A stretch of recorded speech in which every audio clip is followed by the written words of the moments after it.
Hello friends, welcome back.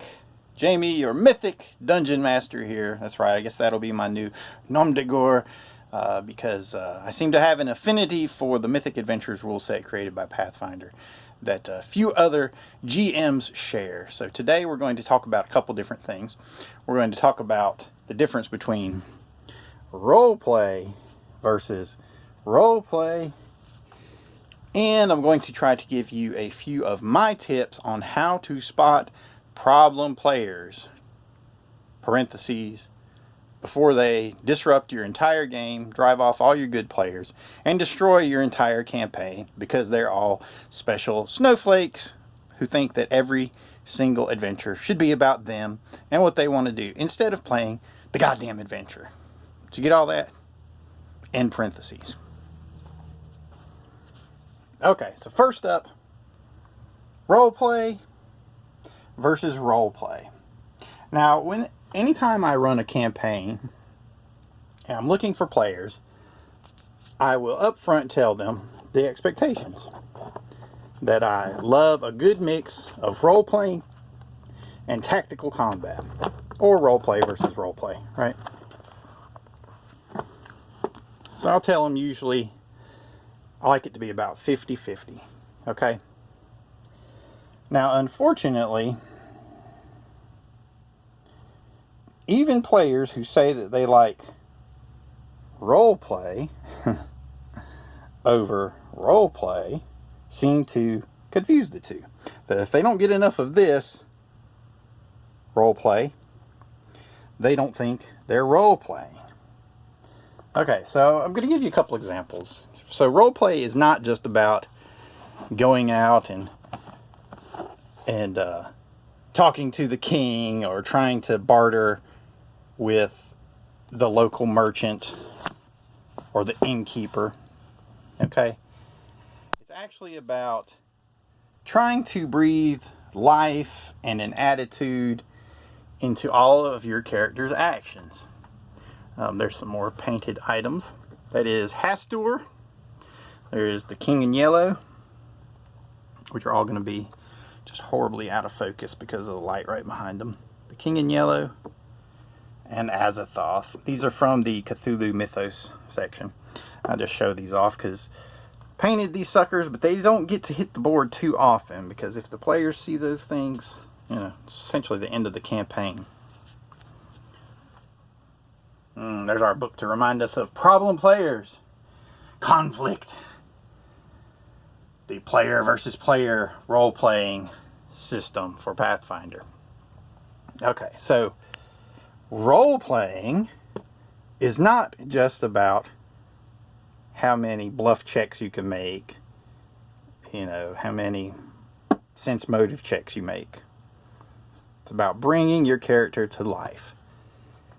One of the common complaints that you'll run across in online forums are people complaining about what they call save or suck spells. And let me tell you something. This kind of groupthink of even coining the phrase save or suck or that kind of really just kind of shows you that the internet's kind of full of a lot of idiotic assholes. They want to constantly try to denigrate everything that anybody enjoys, okay? Getting hit by a spell that takes you out of combat, yeah, it's no fun. It does suck. But that doesn't mean it shouldn't be a part of the game, right? Another little thing to help your role-playing there. I've pointed this out a few times before. The party backstory generator. I'm just trying to show you guys some different images while I'm talking because I'm not editing this shit. I'm just going to talk to you and upload it. Okay, so several times I've been hit by some kind of mind blast or something that will just daze my character or completely take them out of combat. Here we go. Let's look at Starfinder condition card. Staggered. Your reactions are slowed. You can take a single move action or standard action each round, but not both. Okay, so that kind of sucks. There's one that sucks a whole lot more. You're unable to act normally. You can take no actions, but have no penalty to your AC. In the past, 5 years that I've been playing on VTTs, virtual tabletops online, I've probably had about 3 sessions where I did get blasted by something that just screwed my character up and they were completely unable to act. just for the entirety of the session. I mean, like for a whole hour or whatever, I just sat there and wasn't able to do anything. Now, a person that is a good role player, like myself, can still make the most of that. So I got hit, what was my character? Lord Bealo is one of my Iron Gods characters, okay? He's a sorcerer, member of the Pathfinder Society. He got hit with confusion. He's confused for the entire fight. I didn't do anything that entire section of the game for an hour, maybe an hour and a half.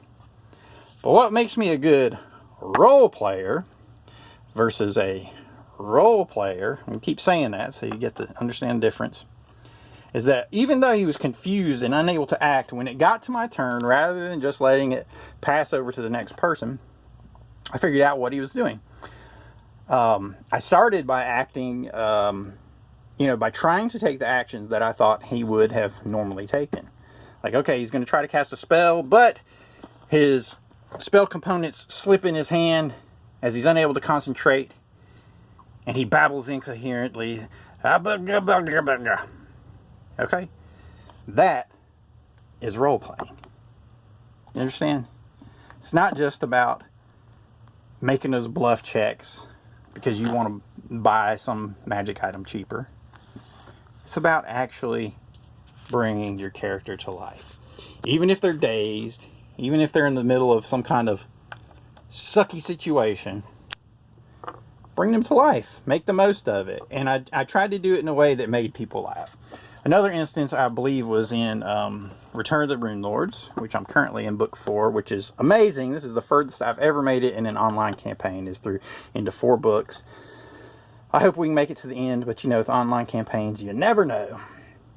Another example is I had a character, Evard the Bard is his name, make it easy for you, who got hit by something that nauseated him. So if you get nauseated, you can't do anything for the entire round. So I had him keep trying to say things that he was going to do, like, I'm going to go over here and blah, blah, blah, and, it would just devolve into making vomiting noises. But that was all I did. Otherwise, it's just GM says, well, you pass your turn, you're nauseated, nothing happens. But because I am a good role player, even when I wasn't able to role play, I made the most of it. That is the difference between a good player and a bad player. Now, what about spotting bad players, you say? Okay, let's talk about that.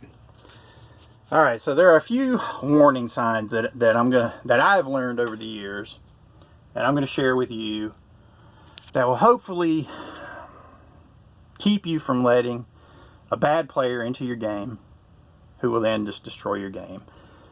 As Dungeon Masters, we have a responsibility to be impartial and to try to make the game safe for everybody, enjoyable for everybody, and, not show favoritism.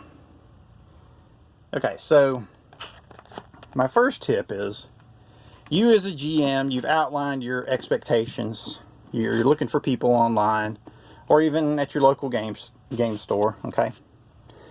You say, hey, we're going to play Pathfinder, but we're going to set it in Forgotten Realms. Here's the Player's Guide to Faerun.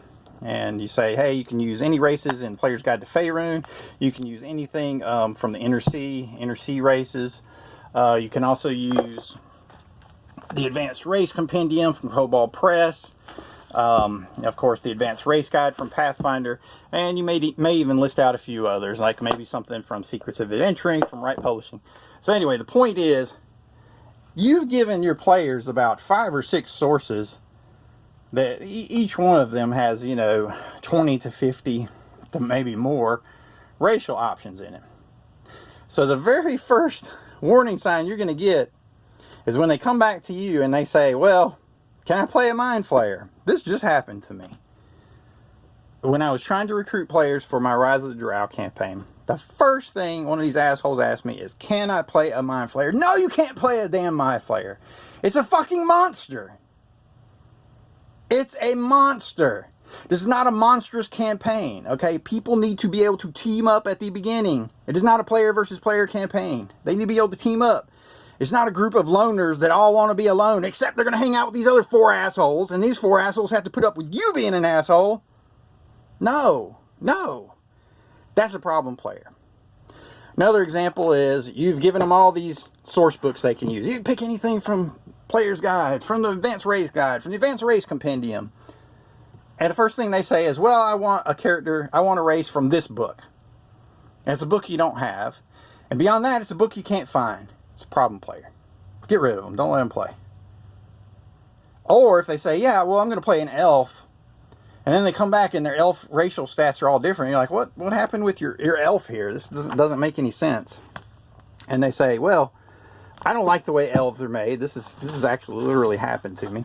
I don't like the way elves are statted in Pathfinder, so I just make my own elf race. That person is an asshole and a problem player. Okay? You need to get rid of them. And the reason I'm saying you need to get rid of them is because I've been through it. I've been through trying to get people to fit in, trying to let them play what they want to play, and they wind up just destroying the game for everybody else. So I'm warning you. Don't let my pain become your pain. Don't let some asshole ruin the entire game for you. Because the best thing that can happen is when you've got a group that works together. When it's not about, oh, hey, this is my chance to play that bizarro, drow, kitsune, whatever. And instead they say, hey, how can I fit in this group? What does the group have? What do they need? And then you say, okay, well, this group doesn't have a tank. They need a frontline character. Well, what kind of frontline characters have I wanted to play over the years? Well, I've wanted to play a brawler. Well, I've wanted to play a slayer. Well, I've wanted to play something from Path of War, if it's allowed. That's how you get a group together, okay?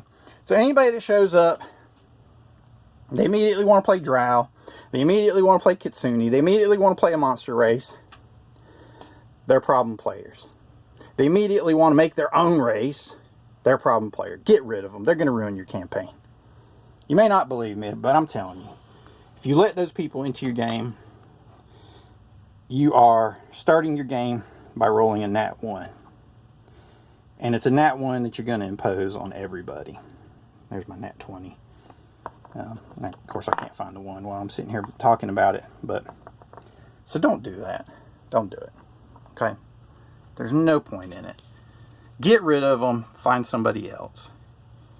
If you're that player in a campaign where you feel like you're not able to do anything you want to do, then it's just not a good fit for you. Go find another group. It's okay. It may take you 2-3 months. It may take you 1 day. You can find another group online. It can happen. Example being, the first game I played online outside of my old group was Iron Gods, which was with all new people, all new players. We played Iron Gods, made it into book 3, and then the game fell apart because the GM had real life problems, changing schedule, all that kind of stuff. 4 years later, I find another group, needs a player, book 3, right where I left off. I join in with a new character. I'm playing Iron Gods again, one of my favorite campaigns, and I finally get the chance to finish it. Okay? So the point is, don't let people ruin your campaigns. Look out for these warning signs. If they're going to ignore all the campaign guidelines that you gave them, if they're immediately going to want to use resources that you have said you aren't allowing for whatever reasons, whether they're banned or they're just not allowed. There's so many third-party publishers out there.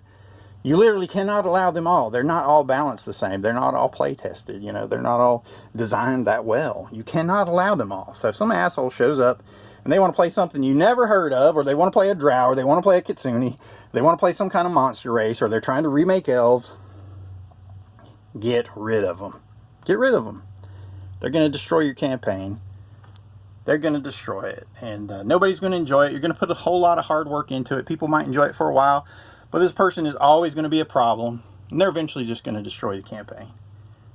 So, don't let this happen to you. They are essentially elder gods let loose on your creation, and as a dungeon master or game master, we put too much time and thought into creating these adventures, and too much time and money and effort into running them. So if they aren't going to follow your guidelines, get rid of them, and watch out for those drow kitsune players and anybody that wants to play a monster. So anyway, hope this helped you out. Talked about a little bit about the differences between role-playing and role-playing, and how to be a better role player. So hopefully this helps you out. Anyway, I'm Jamie, your Mythic Dungeon Master, the one, the only. I'll see you next time.